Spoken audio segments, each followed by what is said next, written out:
are the sons and daughters of the soul. We are resilient and forever forward-thinking. We ask for nothing else than the opportunity to live and to create the lives that we were meant to live. We want nothing but an equal chance at options and possibilities. The same possibilities and options to live out our potential as our fellow man. We want to be heard, understood, and expressive in our reality. We are the future. We are the creative. We are here.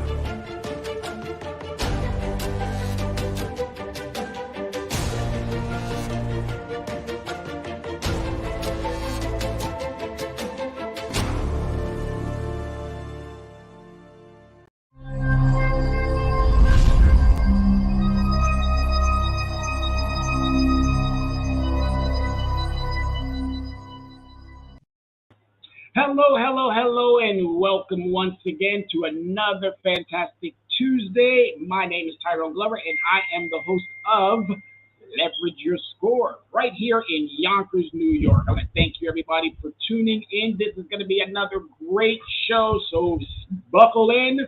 Prior to getting started, as always, we want to thank everybody for tuning in. This is, again, the most important part of my day. Every day is an important part because I'm thankful to be alive. I'm thankful to be awoke. I'm thankful to be part of this everyday comings and goings.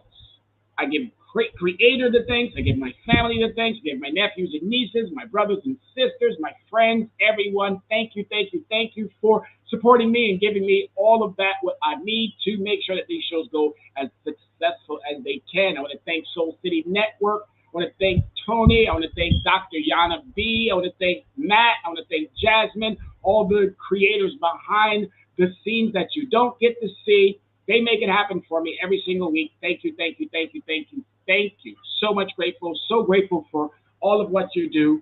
As always, let's go ahead and chime some people in. Grab that wonderful device and bring some people in. If you're here, bring a body in. Bring one body in. That's all I ever ask. One person. If you're here, go right out there and bring one person in. I want to give a shout out also to those who are traveling about. Please be safe. And let's dive into the subject matter. We're going to be talking about something that I believe is going to shake you, break you, and probably remake you. Okay, it's going to shake you, break you, and probably remake you. It's talking about bad debt deductions. Ooh, what is that? Yeah, it's a legal term that is, well, not necessarily legal. It's an IRS term. I guess there's some legalities behind it as well, but it helps you with understanding all of the things that you must know when it comes to your debt. Who holds it? Who's the original creditor? What's a third party? Who are all these people involved in your debt? Because it's kind of weird that we don't know who's involved in our debt. But today, you're going to get a full breakdown of bad debt deduction. All right? So let's go ahead and get this party started. First slide, let's do this. So as bad debt deduction, what is it? How does it work? How does it play for me? Bad debt deduction, the breakdown. Bad debt deduction, topic number 453 is what we're going to be talking about today. And I'm going to give you, as I said, the rundown. I'm going to let you know exactly how this plays out and what you have to do to make sure that everything, again, bad debt deduction is going to play against you if you do not. Again, if you do not respond to certain understandings, all right? And I'm going to talk about those understandings. I'm going to make sure that you fully are aware of what is to take place. All right, so don't worry. I'm going to make sure you have everything you need. Everything you need to make sure that you can follow along and stay abreast. Again, this is going to help you if you are in a credit card situation where you have not met the contractual obligation, if you are in a renting situation where you have not met the contractual obligation, any type of contractual obligation civilly that you are unable to successfully navigate through, whether it be yours or the lender. This is going to help you clarify who do you really owe. And if the original creditor decides to write this off, because again, IRS topic, if the original creditor decides to write it off, should you pay a third party? All right, that's basically what this is going to be covering. Okay.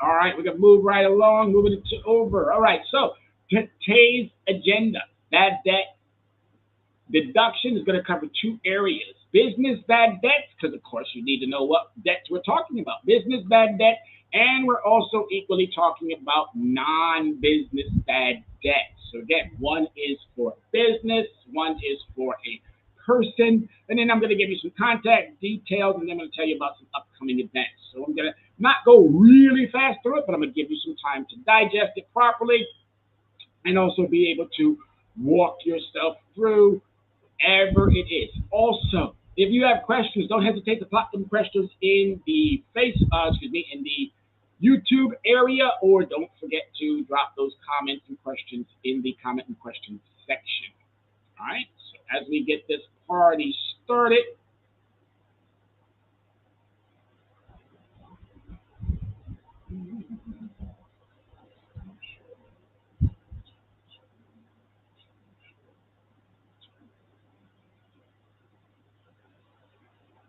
so all right, so before I get started, I want to introduce myself. My name is Tyrone Glover, and I'm probably the only person who truly and sincerely cares about your financial well-being, besides yourself, obviously.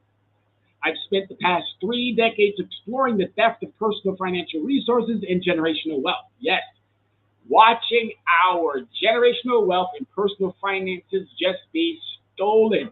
Now, some of it, again, we have to take ownership, and we're going to take ownership. 10% of that is your ownership. I'm telling you, that's all you need to carry, because 90% of that has been done with the understanding of someone else. Okay? That hasn't been you. Was it you? Was it you? I'm going to reinforce. You're carrying around baggage that you don't necessarily need to be carrying around. All right? 90% of what you think is your responsibility is no longer your responsibility, because you've been duped. You've been played. You've been taken advantage of. And my findings will alarm you, and they will equally disturb you. All right? My knowledge, education, expertise, exposure, and skills in the above mentioned areas could help millions recover and rebuild from decades of financial abuse. All right? That's alarming. Could help millions recover and rebuild. And why I choose to use the word recover is because debt, credit, money, spending, these are all behavioral things. And we have to rethink behavioral concerns. You can't beat it out. You can't yell it out. You have to recover from these understandings. You can't go back and forth with the lender and the lender with you and things of that nature. The lender has protections, and you, as the borrower, you equally have protections. This is what's going to cover that today. So I'm grateful to the opportunity that's been given to me to be able to express these really cool understandings. So take some notes, write some things down, and again, if you have to, if you need to, make sure that you are, again, sending me over any questions that you may have as we proceed through the understanding today. All right, bad debt deduction is what we're talking about. All right, so if someone owes you money which you cannot collect, you have a bad debt. All right, it's just that simple. If somebody owes you money which you cannot collect, you have a bad debt. All right, for a discussion of what constitutes a valid debt, refer to the publication 550. Again, this we're talking about the IRS. All right, refer to the publication 550, investment income and expenses, and publication 535, business expenses. That's just going to give you a valid understanding or what constitutes as a valid debt. Generally, to deduct a bad debt, you must have previously included the amount in your income or loaned out your cash. All right, so you added it to something that you already know, you gave it to somebody in any form as income, or you loaned it out as cash. Okay, if you're a cash method taxpayer, most individuals are, You generally cannot take a bad debt deduction for unpaid wages, salaries, rent, fees, interest, dividends, or similar items. All right, we're talking about loans per se, something that you gave someone under a contractual understanding. For a bad debt, you must show at the time of transaction you intended to make a loan and not a gift. All right, please make sure that that individual or company, whatever it is, understands this is a loan and not a gift. If you lend money to a relative or friend with the understanding the relative or friend may not repay it, then again, it must be considered as a gift. But if you draw out a contract and you are making sure that that person understands and they don't repay, then that becomes a bad debt deduction. All right, there are two kinds of bad debt deductions. We're going to jump right into the business one and then follow that with the non-business. All right, so a bad business debt. All right, what is bad business debt? Generally, a business debt is a loss of worthlessness of a debt. All right, worthlessness of a debt. Please remember that, worthless. If your lender decides to charge something off, they're basically telling you it's worthless. That's what they're telling you. They're charging it off. They're taking that deduction that comes with the worthlessness of that debt. All right, which was either created or acquired in a trade or business or closely related to a trade or business when it became partially and or totally worthless. All right, there it is. There it is. In a business trade closely related to, again, acquired, created, or in a business trade. And you got to be careful because a lot of these companies out there think that, oh, I'm working for the original creditor. They're not, and I'll talk about that later on down the road. As debt is closely related to the trade or business, if your primary motive of incurring a debt is business related, all right? If you're borrowing from a bank, that's business related. If you're borrowing from a third party, that's business related. If you're borrowing from a family member and it's drawn up in a contractual understanding, that's business related. Right? You don't have to necessarily draw it up in a contract, but to cover yourself, I would definitely put it into a contract. A handshake, verbally. Again, these things still apply today as a contractual understanding. But to cover yourself, definitely put it in writing. All right? You can deduct it on Schedule C, Form 1040, profit and loss from businesses, sole proprietors, or on your applicable business income taxes. All right, there you have it right there for business bad debt. Right there, closely related to a trade or business. All right, if you created it, if it was acquired, or if it was in a trade or business. That's what I want you to walk away with. The lender creates it. The lender can then call it a business bad debt. So if they write it off, I'm telling you, you are protected. If they write it off, they're basically telling you, hey, we don't need to come after you any longer, so why should it stay on your credit report? Why should you not be able to equally get the same understanding that your lender gets? The laws are there to protect you, and there's 5 consumer rights that are there to protect you. 5. All right? You don't know them. You don't know your rights. That's why I'm doing this one, because a lot of you are going to end up in court for debt.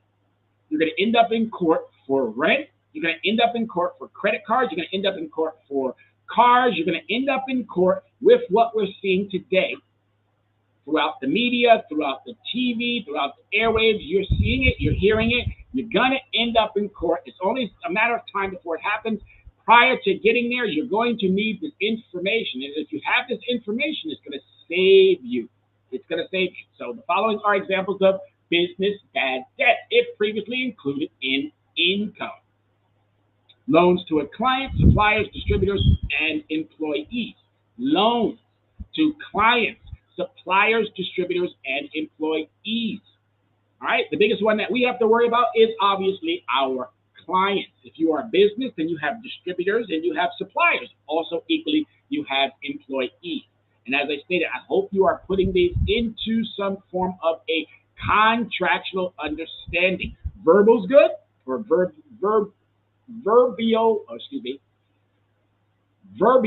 I guess that's the word I'm looking for. Producing it in that manner, a verbal response is good. Woo, that was a challenging one. Also, equally, a handshake is good. Again, you're just stop sealing the deal.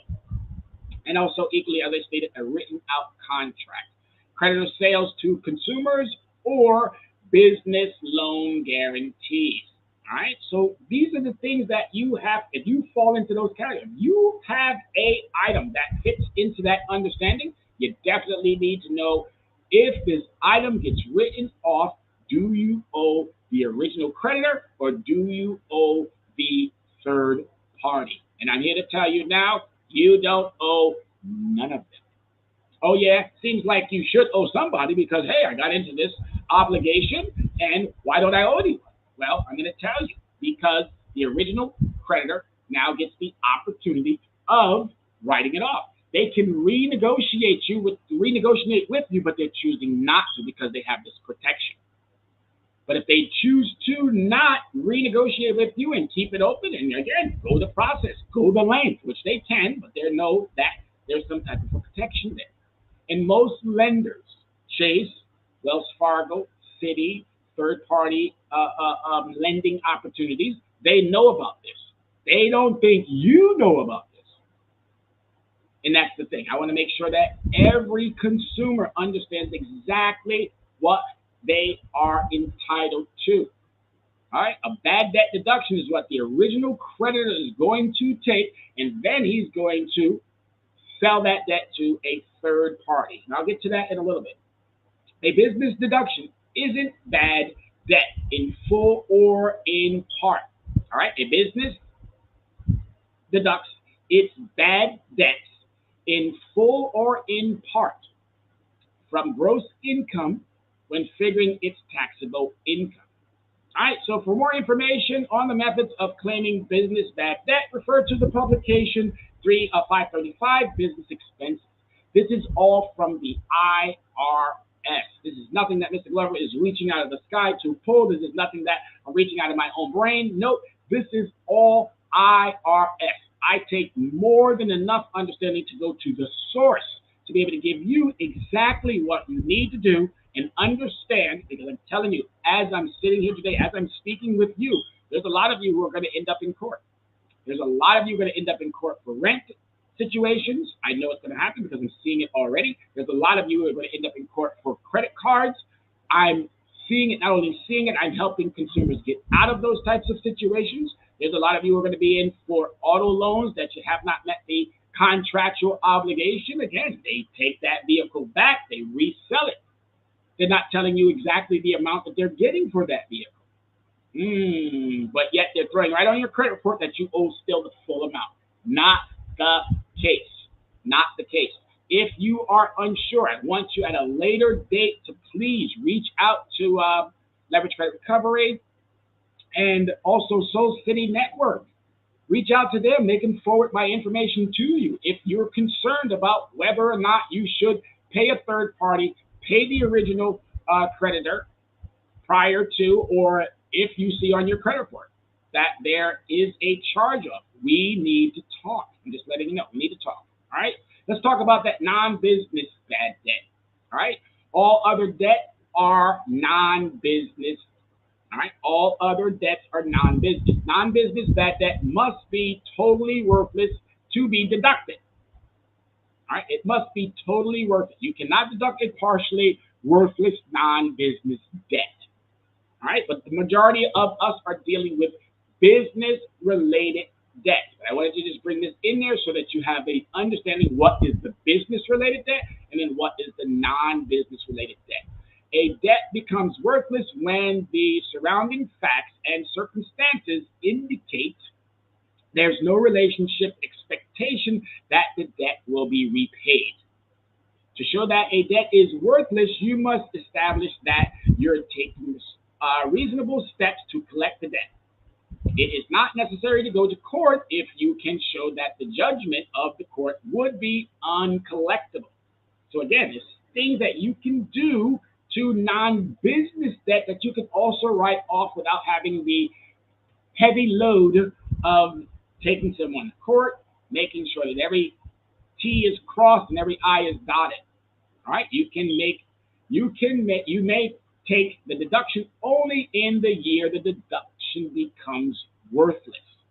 You do not have to wait until the debt is due to determine that it is worthless.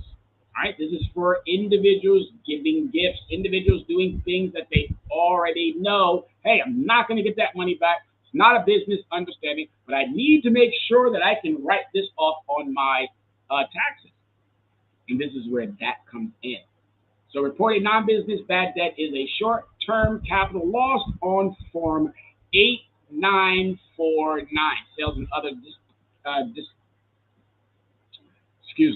sales and other dispositions of capital asset, Part 1, Line 1. All right, so that's sales and other dispositions of capital assets, Part 1, Line 1, if you are taking a non-business bad debt. All right, you still need some more clarity on that, please get with me, send me an email, leveragecreditrecovery@gmail.com, send me a response through Soul City. Definitely reach out to me. I want to make sure that everybody understands what the business portion, do you owe any third party or original creditor once they charge it off? And also now that you know what a non-business bad debt is, hopefully this will help you with cataloging these properly and then getting the right understanding as to who you may owe. All right, the statement must contain a description of the debt, including the amount and the date it became due, name of the debtor, and or business or family relationship between you and the debtor. So again, even when you give money away to family, you can still get it back. Even when you give money away to businesses, yeah, you can still get it back.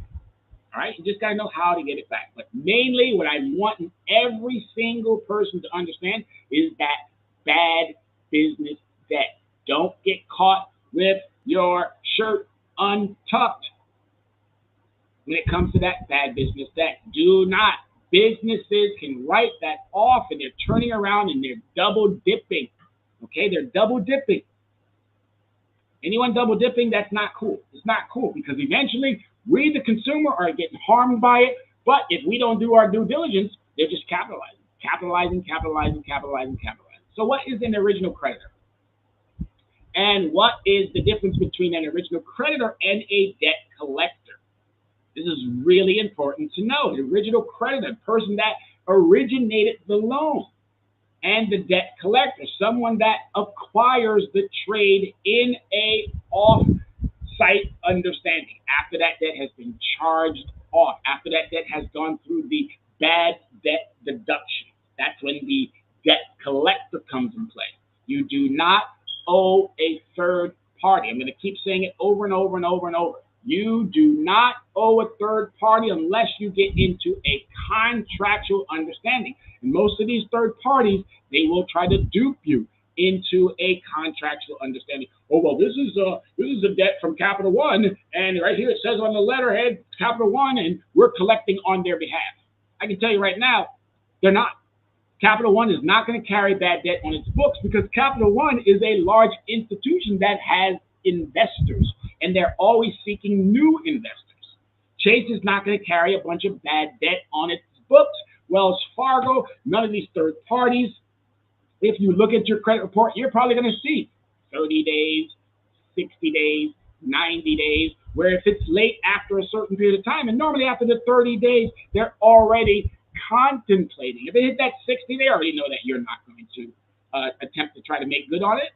They already know that. They know you just like I know you better than you know yourself when it comes to your finances. That's why I dove so deep for the last 30 years, exploring the theft of our financial resources. Exploring, I mean digging deep as far as I possibly could go to make sure that I had a valid understanding prior to doing anything related to resolving problems, resolving concerns, resolving these disturbing things that affect a good 60 to 70% of our population. I'm talking about black, brown, poor, working class. I'm talking about middle class. I'm talking about Asians, I'm talking about Caucasians, I'm talking about Middle Eastern, I'm talking about if you are living in a situation where your community is underserved, you fit primarily into this category.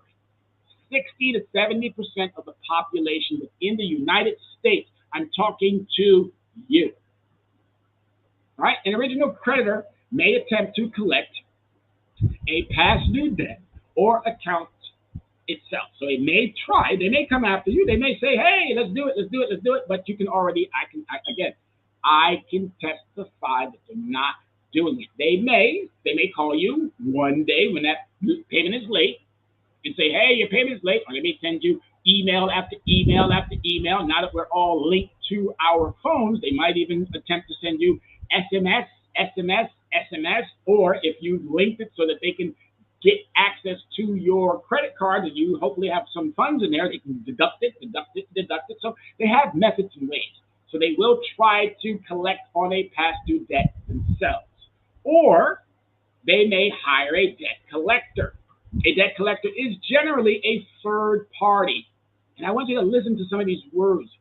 Key in on definitive words or words that are not definitive. A debt collector is generally a third party who has been contracted to collect your debt or account. Who has been contracted, all right? Maybe, maybe not, because we just said here, it is generally a third party. Generally is vague. And the law doesn't cover all of everything, because if they had to put everything into the law, you'd have books this big, stacked high. All right, so that's why they use these generalities. You do not owe a third party. You do not owe a third party. There's some privacy issues that I have not dove into that protects you in that regard as well. But you do not owe a third party unless you sign a contractual understanding. You do owe the first party if the first party doesn't charge it off. Yes, that is a understanding that you must now know. If they charge it off, that means they have taken a deduction. That deduction reduces the original amount. And the United States government is very favorable to business, as we already know. They don't get to pay any taxes, but yet they keep getting rewarded for everything that they do that is an abuse upon us. They get rewarded. Yeah, it's sad to have to say that. Very sad. The name of the company contacting you about an unpaid debt may be different than the original creditor. We already know that. Who gave you the loan or credit? If a third party is collecting you, of course it's going to be a different name. But as I stated, you do not owe a third party. I don't care what name's on there. The original creditor also may, and again, using those key words, may is not a definitive. It may not. It may be green tomorrow, it may be blue tomorrow. It may be sunny tomorrow, it may be rainy. We don't know. No definitive. All right? They may sell your debt or account to another party who may then collect the debt or place it in a different debt collector. And this is what happens right there. The original creditor also may. More than likely, the original creditor has sold that debt. It's profit for them. Why hold on to something that I'm not going to collect and then have potential lenders not invest in me? Why not sell it to somebody who can get some money for it, meaning I can get some money for it, and then not me, myself, I'm talking about the original creditor. And then they can give it or sell it to a third party who then uses the understanding, oh, well, I'm working for the original creditor. We already know that they're not working for the original creditor. The majority, if not all that money, goes right back into their pockets. You got to remember, it's an IRS understanding. No original creditor is going to go back into their IRS filings and then try to reconnect this dot to that dot about where this loan came from and that loan came from. No, because they're selling them in the bulks. They're selling them in bulks. They sell your debt just like Walmart or Sam's Club, Costco. They sell things in bulk. I can show you the page if I needed to, but if you want to find that out, definitely reach back out to me. I'll walk you through exactly how this process works. Millions, hundreds of millions of dollars in debt is sold on a regular basis. So again, you do not owe a third party. And if you need me to ever represent you or to speak on your behalf, let me know. Because that's what I do. I love it. I did it today for a good a client of mine who I had. Then another item came up, and the client reached right back out to me and said, "Hey, I need your assistance with this item." I thought it was dead and gone, he said, but it popped back up. Popped back up. And I'm so good at it that he knew exactly, hey, I'm going to call the person who helped me with the last one. So I'm always very grateful to the past clients and the ones who understand, hey, you know what? If I run into that situation, gotta do what Erica Badu tells everybody. Call Tyrone. All right? You do not owe a third party because that third party has bought your debt, and they will dupe you, trick you. They will do everything that they possibly can to get you to get into a new contractual understanding. Please do not get duped. Okay? Don't get taken advantage of. All right, the original creditor and the original creditor may attempt, again, to collect on a past due debt or account itself. All right, so remember that. They may. It also may hire a debt collector. All right, I'm reading this again because I need you all to understand the importance behind this. All right, a debt collector is generally a third party. You do not owe a third party. Looking at those words generally, it's generally, more than likely, it always is. But the CFPB, in which I received this document from or this information from, of course, they're going to put wording in there that suits the business. They're not going to put wording in there that suits you, the consumer, even though they're supposed to be the Consumer Financial Protections Bureau. All right, so this is where I have the indifference with them as well. Because the United States government should be doing everything to protect us, but it's still giving favors to those who are abusing us. All right, just that simple. A debt collector is generally a third party who has been contracted to collect your debt or account. The name of the the company connecting about your debt or unpaid debt may be different, as I stated, than the original creditor who gave you the loan or credit. You already know that. You know that as well as I know that. And if that's not the name coming from any of these, now, again, law firms, they're now diving into the debt collection business because it's very profitable. Because where does it end up? It ends up in the front of a judge if you end up going to court, and judges side with their peers. A lawyer is a judge's peer. Who do you have representing you? What, you're going to go out and get one of their peers to go in to represent you, or you're going to be settling? That's what you're going to be doing. Why settle when you can get it completely wiped off the face of the planet? Or giving them back what they paid for. One of the two. All right, just that simple. Just that simple. It's just that simple. So, number one, may attempt, may hire, may contract, which they do. All right? All right? They don't do any of the others. That's what they do. They may attempt, may hire, may contract. That's what they're going to do. Nothing else. May. These are not definitive words.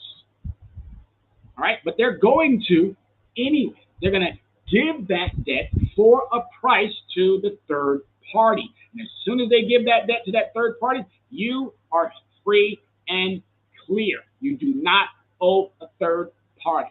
Hands down. Full stop. There is only general. All right, there is no general. There is no general. The debt collector is a third party. You have no contractual obligations to a third party. None. So there is no general. The third party is, or the debt collector is a third party, period. There is no general. You don't owe them unless you get back into a contractual understanding. Please be careful. Answer your mail. Answer it. Don't, again, I'm going to get to that in a minute. Let me finish this number 3 point. The original will, without a doubt, meaning the original creditor will, without a doubt, sell your debt for pennies on the dollar. The original creditor will, without a doubt, sell your debt for pennies on the dollar. That's profit for them. Why would they throw away profit to hire a bunch of people to hound, or not necessarily hound you, but to chase you down to get a debt that they already know you're not going to pay? Why? They might as well sell it pennies on the dollar to somebody else who's now have an incentive to go after that debt. and being that they know that you are unprepared, uninformed, lacking the education or the business verbiage to even go back and forth with them. I don't mind jousting. So if you need someone to joust for you, please let me know. I don't mind jousting. I do it all day and I love it. Something that I welcome. Because if you can't speak the languages, as I said before, if you go to a third world country, if you go to any country, excuse me about saying third world country, but if you go to any country and you don't have a translator or some form of a book or something that would help you be able to communicate, you're going to be pretty lost. So the same thing happens in business as well. You get these so-called professionals. They don't want to deal with anybody who doesn't speak their language. You even go into court. Same thing. Same thing. I had a judge look at me talking about what do you think you're doing? What do you mean? What do you think I'm doing, Your Honor? I'm representing myself. Oh, I get it. I'm not supposed to be using the verbiage that your peers use, nor am I supposed to have the knowledge that you think as a citizen I'm not supposed to have. Oh, so you're going to try to dismiss me. I wish you would. I wish you would. Again, don't be afraid of judges. Don't be afraid of bailiffs. Don't be afraid of going to court. Go to court and find somebody like myself who can go into court with you. Oh, we're not dealing with this all our own any longer. We're not. If a landlord is going to send a lawyer to court to represent him, then you should be able to at least show up with somebody who can represent or assist you. Just that simple. That's why we have to do this together. But as you can see here, the average debt costs 4 cents on the dollar. If you had $1,000 debt, if you had $1,000 debt, that debt is only worth 40 bucks. 40 bucks. 40 bucks. So if I was a debt collector and I knew that the original creditor had sold me that debt, and again, I bought it for 4 cents on the dollar. If it's $1,000, I paid 40 bucks for it. If I was a debt collector, I'd say, hey, you know what? I got your debt. I want to settle it. I don't want to gouge you. I don't want to take more than what I should be getting. But these gouging, greedy, understanding culprits of fraud, that's all they're doing. That's all they're doing. They're committing the egregious amount of fraud on those who are in the most vulnerable situations. Again, what I say, own up to yours, but don't put yourself in others' shoes because they're trying to gouge you. You need to know what your rights are. The more you know what your rights are, the more you start speaking and talking to individuals that can assist you, walk you through some of these particulars. You're going to find out that you're going to fare far better than trying to deal it or handle it on your own. 4 cents on the dollar. 4 cents on the dollar. All right? Don't get duped. Don't get pulled in as they are fishing. So that's all they're doing. It's a fishing expedition, especially if a debt collector calls you or if a debt collector just sends you correspondence. And I'm going to touch on that in just a minute. All right? 4 cents on the dollar. So prices buyers pay for purchase debt. All right? Buyers pay an average of 4 cents per dollar for debt face value. All right? 4 cents. 4 cents. Analysts of the price debt buyers paid for debt price purchase is more than 3,400 portfolios showed the average price was 4 cents per dollar. All right, so analysts, not me, people from the CFPB did the whole study and they said, wait a minute here. We just did a short little understanding of 34 portfolios and it showed us that the average debt was 4 cents. Older debt sold for a significant lower price than newer debt. Of course, because aged debt, as with anything in the business community, we have a markdown process. That's why I'm so effective at this. I've spent the last 30 years working for corporate America. I know the markup, the markdowns, everything. These are damaged goods. And damaged goods will not sell for the same price. Again, when you buy a car, you drive it off the lot, brand new. Depreciation. Soon as you roll it from the dealer's driveway onto the street, it has depreciated. The same thing happens with debt. The same thing. It's a commodity. If you don't understand that, you need to get with those who do. I can walk you through this so easy. It's on your credit report. You don't know about it. You need to start talking to somebody. My job is for the next 4 months and obviously beyond, but I put out a challenge, and this is called the Get It Together Challenge. Get it together, folks. There's no more time to be sitting around wondering, oh, the expert's not coming to me, or I can't find nobody who I can talk to. I'm here every Tuesday. My great friend Dr. Yana B is there every Wednesday.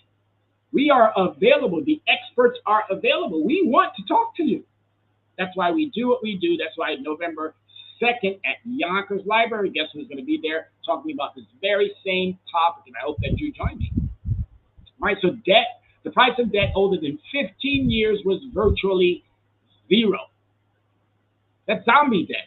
15 years, virtually zero zombie debt, but some of you might still be getting hit with the full amount to a third party. Remember that, third party. Third party. And if you're ending up in court because you signed a agreement with a third party, again, I can help you out of that.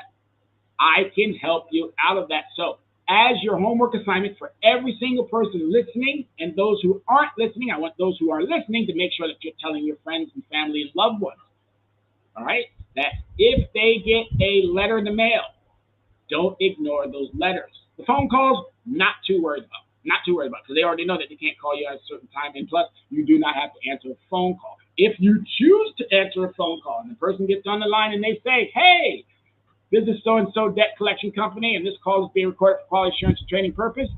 This is an attempt to collect debt, and anything you say will be used for that purpose.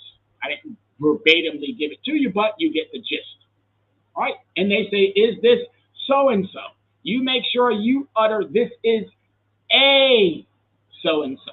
Again, is this Tyrone Glover? Yes, this is a Tyrone Glover. I just found out in my own city there's another Tyrone Glover. Yes, it's Tyrone T. Glover. There's a boxer also, not related, and his name is Tyrone Glover. So that's why it's so important to say you are a name that they might be, because that means that this individual is fishing. All right? And anyone fishing, they're just looking to snap you up. And as soon as you start divulging information, they gotcha. They gotcha. So don't divulge anything that is not necessary. Again, 15 years, virtually zeros. Zero. Buyers paid similar prices for debt purchased from the original creditor and reseller once the analyst controlled the other observable characteristics of the debt, such as the age and type. All right? So again, 4 cents on the dollar. The highest anyone ever pays for debt was 9 cents.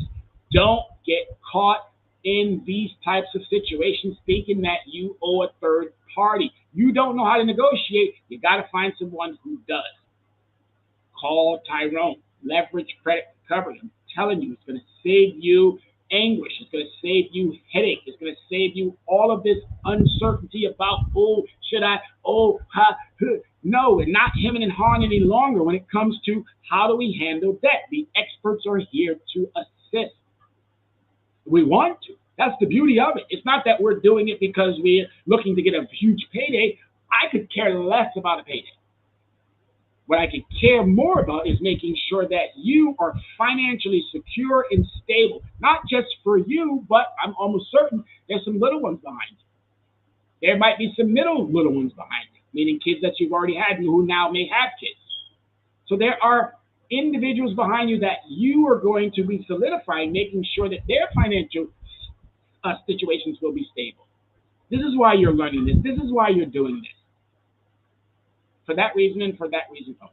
It's really, really, really, really, really critically important that you understand how your debt is being processed, how your debt is being handled, how much is that debt once it goes into a third party's hands, what happens with that debt after it's being charged off. These things are important because they're showing up on your credit reports. If you have not received the credit report, go back to my last 2 shows. There is a show there on Soul City Digital. All right? That's where I'm sending everybody, Soul City Digital on YouTube. And look through all of the various videos that they have there, and you'll find a video that shows you exactly how to get your credit report from annualcreditreport.com. Now, Annual Credit Report is giving these out weekly for free. Don't worry about the score. If your data is wrong, guess what's also equally wrong? The score. All right? So why can't they verify? Why is it that these companies can't seem to verify your debt? Well, buyers typically, again, typically, it's not a definitive word. All right, you got to be careful with these understandings. Typically receive the information required for it. They typically receive it, but that means they probably also don't receive it because it is a violation of privacy. It's not that hard to understand that. We have acts that protect our privacy. So that's why they have that typically in there. All right, buyers also typically receive additional information that could make validation notice more useful, but they usually do not provide it to consumers. Oh, I wonder why. Because they want to dupe us, because they want to lie, because they want to cheat, because they want to steal. They want to take public trust that's been entrusted in them and they want to capitalize. That's all they think about. How much money can I get off these so called deadbeats? Remember what I told you? You're only responsible. Your only piece is 10%. You were never taught this in school. You were never taught this in college. You were never taught this in any of the understandings that should have been afforded to you so you could go into life as a well prepared citizen. Well, now that you're 50, 40, 30, now you're getting it. So that's why I'm saying you're only 10% responsible for what you didn't know. And anybody wants to challenge you or me, take it to court. I'm open for any court situation. Because once I explain it in the manner in which I explain it, using the exact same verbiage that a lawyer would use, and the funniest thing about that, I know more about debt than these lawyers. Yes, I know more about debt than these lawyers. It's sad to have to say that. Absolutely. Lawyers are looking for a payday. They don't even know who their clients are. These debt collection companies have no clue. None. Zero. A law firm that decides to take on debt has absolutely zero clue. Why? Because I just talked to one today. Had zero clue. This individual tried to keep moving the goalpost. Told me that I needed to do a power of attorney, specified it exactly to the client's understanding. As I spoke with the client, and the client said, hey, yes, here's what we need to do. I said, let me go ahead and put this into a power of attorney. I've only put one item down there, and that was the item that we're going to be talking about. And lo and behold, oh, we didn't get your power of attorney. Oh, you need to do this, and you need to do that, and you need to do this. I said, hold on there, sir. You must think I'm an idiot. Because in the original conversation that we had, we talked about what you needed. And you told me, all we need is this. Now, all of a sudden that you received that, and we started telling you about how you didn't even process the brief itself correctly, not a lawyer. I'm not a lawyer. But I've been through so many of these that I can almost verbatim tell you what needs to be on these forms that you're sending to the courts. And a lot of times, because they have such a great relationship with court clerks, they're not even doing half the work. So please, I'm encouraging all of you. If you're getting correspondence in the mail, if you're getting, more or less the correspondence in the mail is what I'm really concerned about. Do not sleep on those correspondences. Make sure you're answering them. And if you're not sure, make sure you're reaching out to somebody who can assist you. Buyers rarely receive dispute history. So this is why they can't validate it. This is why they keep getting it wrong. They're capitalizing because they're getting it wrong because of what you're seeing here. And they're capitalizing because you're giving them monies that they're not entitled to. It's just that simple. They're giving you monies that they're not entitled to. Not entitled to. Buyers receive few underlining documents about debts. Okay, I mean, this is startling. And this came from the CFPB, Consumer Financial Protection Bureau. I'm not pulling this out of the sky. I'm not pulling this out of my rear. Okay, I'm getting this from the sources that want us to know these understandings. Accuracy of information provided about debt at times is so not guaranteed. All right? So that means that they can't even guarantee that the information that they're getting is valid. Why would you validate something when you know for a fact that you bought it, but you can't guarantee that the information is valid? So you're going to do what? You're going to do a fishing expedition. That's what you're going to do. You're going to keep throwing that line out and hoping you have the right person. You're going to keep mailing that because you bought it at pennies on the dollar. So you probably said, well, if I bought it at $40, talking about $1,000 debt, if I bought it at 40, I'm going to probably invest another 60 to take it up to 100. But it's $1,000. If I get 6, I made $500 profit. What debt collector would not do that? Knowing that, again, when you call, say, hey, I got this brief in the mail. Oh, there's going to be this back and forth, back and forth, back and forth, back and forth. Then the guy or the girl is going to go and say, well, let me go talk to my boss. And then they're going to come back and say, wait a minute. My boss told me to hook you up. He said, we're not going to take the 1,000 from you, but we're going to give you a special deal. 650. Ooh, that sounds great, doesn't it, Pop? And you're going to be sitting there, you couldn't pay the 1,000 originally, but now you're going to sit there and him and hawing whether or not you want to give this person 650. So you're going to do something, which we all do. Well, how about 550? Then they're going to come back and say, you know what? I talked to my boss again. He said, the best we can do is 625. And you're going to be, all right, I got it. That works for me, knowing good and well that it doesn't work for you. You know it doesn't, because I've done it myself. A lot of the consumers that I've helped have done the exact same thing, and then we're right back into not meeting our contractual obligation to somebody that we don't even owe money to. Accuracy of information in seller's document, not guaranteed. Limitations were placed on debt buyers' access to account documents. Limitations. Why would the CFPB put into an understanding that limitations have been placed? So that means they're telling you they have zero rights. Zero. Zero rights for a third party. This is why they cannot validate that debt. This is why you must, every time that you get something in the mail from a third party asking you to do something, give them some money that they know they're not entitled to, you have to validate that debt. You have to get it verified. And a lot of times, because of what I'm showing you here, they can't verify the debt. If they were to take you to court, you have all of the documents showing, hey, you didn't even do your part according to the 5 Consumer Protection Acts that are out there to protect you. And additional limitations apply to the resale of purchased debt. Additional limitations apply. That means it helps you, the consumer. What you don't know is harming you. Let's get into the understanding of taking care of ourselves. That's why I do these types of shows. If you have not received your annual credit report, please do that by the end of this week. Get it. Reach back out. Reach back out to Leverage Credit Recovery. In a minute, I'm going to show you my link tree. But if you can't get it to me, please send it to Soul City Network. They're on Facebook. They're on YouTube. You can go to their YouTube digital channel. You can see my information there on the digital channel. If you can't get it to me for whatever reason, send it to them. They'll make sure I get it. All right, so here's the summary. We're going to wrap this up. The summary. If you do not know your rights, you don't have them. It's just that simple. You don't know your rights, you don't have them. Just as simple.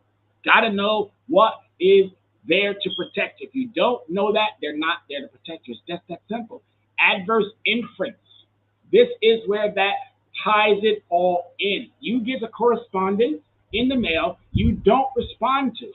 It's going to lead up into the persons or the bodies that sent it to you. They're going to use this term here. Adverse inference is a legal inference adverse to the concerned party drawn from the silence or absence of requested evidence.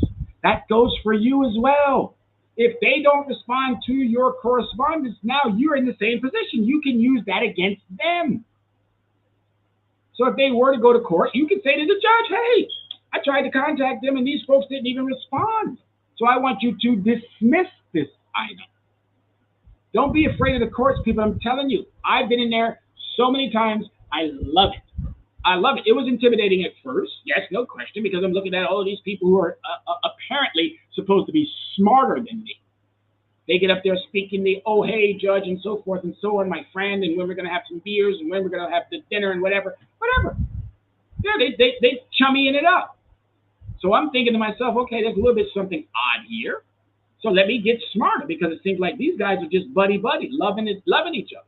But once we got smarter and started speaking that language, then all of a sudden things started to change. So again, adverse inference. If you do not respond or they do not respond, draw from their silence or absence because you're requesting evidence. It is part of evidence code based on common law in various countries.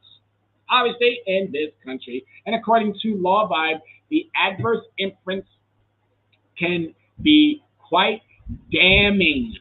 All right, it could be damning at trial. And how do I know that? Because I got to give it to Raskin, Jamie Raskin. Thank you so much, Senator Raskin, because if it were not for him, I would not know about this because of what he provided in the Trump's impeachment. Adverse inference made me dive deeper into that legal aspect and how can I apply it to the very same principles of debt, and it works out tremendously. So mind your mail.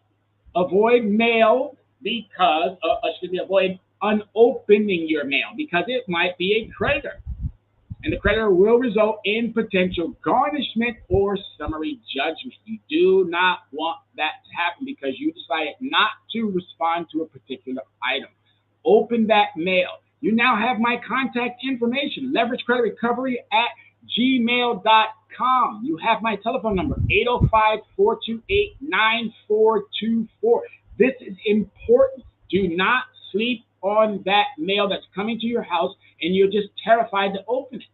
Don't be terrified. I'm giving you now all the fortitude and the strength that you need for anything that's coming in that household that you are unsure about when it's debt related. Let's take care of these things now because when the new year comes about, when they have all of these new resources after this November 8th understanding of our election, which I'm hoping that everybody gets out, please do your due diligence. Your due diligence is not going to jury duty. Okay? Your due diligence is not locking your peers up. Your due diligence is voting. And it should be an understanding that that should be what we should be doing when we get something, a summons. We should get a summons to go to vote, not a summons to go to lock somebody up for jury duty. You can see how backwards we are in this country. So, but don't think my passion and love for this understanding is in any way aggressive or angry. No, I'm the happiest, positive person on the whole planet. You'd be surprised. You would be surprised, but I'm passionately in love with this subject matter. I'm a fanatic. Like people are fanatics about baseball and football and soccer and tennis and rugby and hockey and whatever sport that's out there or whatever it is that they like, rapping and clothing and whatever. I'm a fanatic about financial literacy. The more you know, the more you will prosper. I'm telling you, it's just that easy. All right, so here's some contact details. The website, Leverage Credit Recovery. Our phone number, 805-428-9424. Please, again, if you are unsure, write that number down. Leverage Credit Recovery is our website. And if you do not and have not, we got a link tree. Link tree is so cool. It is so cool. It allows for you to link particular items, events, videos. That's where you can go. If you have not tuned in and you want to share this with some of your friends and family, please send them over to my link tree. That link tree is a brilliant understanding that allows for you to, again, all you got to do is link tree, leverage credit recovery. Link tree, leverage credit recovery. And if you can read that down there, link tree, leverage credit recovery, we are now taking a biblical approach to financial recovery. A biblical approach. And you're probably wondering, well, what's a biblical approach? I realized I'm more like Moses. I need to bring my people out of these horrible circumstances. I need to depart these seas of bad debt and irresponsible companies and have us walk clearly through to the other side. If we can do that, folks, I'm telling you, your lives are going to be so much better for the beginning of the year. And we'll talk more about how we're going to address the next 4 months. Yes, 4. November, October, December, November, December, January, February. By February 1, we're going to be having a whole new conversation. All right, so there's the website. There's the link tree. There's the phone number. Again, 805-428-9424. And the website is leveragecreditrecovery.com. You can also find my link tree. Again, link tree, Leverage Credit Recovery. And as always, folks, I got to thank you because without you, none of this would be possible. So thank you so much for gracing me with your presence. Thank you so much for giving me the time to be part of your Tuesday, your afternoon. Thank you. I appreciate you all immensely. And without you, none of this would be possible. So, again, thank you everybody for tuning in. My name is Tyrone Glover. I am the Dress Down CEO of Leverage Credit Recovery. I wish you and yours a positive, a happy, a wonderful Tuesday and the rest of your week.